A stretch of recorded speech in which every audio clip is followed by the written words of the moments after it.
Welcome to the review that dripped blood. I'm your host, Jeffrey Woods, and today we'll be taking a closer look at the 2006 horror comedy Evil Bong, which was directed by Charles Band and was co-written by Charles Band and Domonic Muir, and stars David Weidoff, John Patrick Jordan, Mitch Eakins, Brian Lloyd, Christian Green, and Tommy Chong.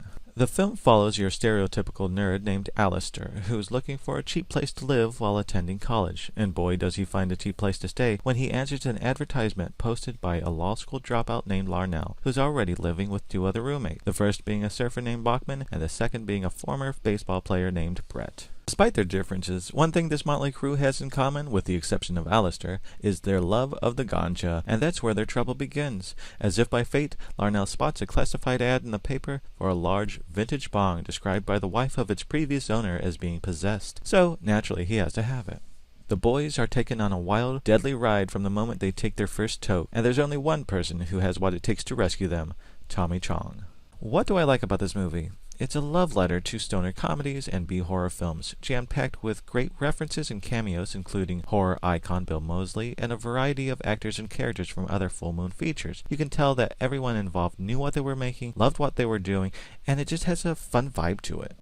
All of the characters in this movie are very likable, even the evil Bong herself, Evie. My favorite character, however, has to be Beckman, played by Mitch Eakins. He's the archetypical stoner surfer who could easily be the love child of Pauly Shore and Shaggy from Scooby-Doo. His goals in life include getting stoned, eating, and of course surfing. I have to admit, I didn't know what I was getting myself into the first time that I sat down to watch this film, but I ended up enjoying the storyline, and as it turns out, watching an evil Bong kill people is actually really enjoyable. So what don't I like about this movie? My first big gripe has to do with Alistair's hair. I get it, he's supposed to be your stereotypical nerd, but why is it so greasy? You can tell this character takes a lot of time on his appearance. All of his shirts and pants are pressed and pleated, and there's even a scene showing him doing his laundry. So what's he doing with his hair? Using mayonnaise? Just look at the boys in Revenge of the Nerds. Do you see one drop of grease? Maybe on Booger's shirt, but other than that, I think not. Then there's a scene where Larnell is clearly playing Super Mario World on the Super Nintendo, yet there's some crazy arcade music and sound effects, and he claims to be on level 15 when he's clearly on the second level of World 1.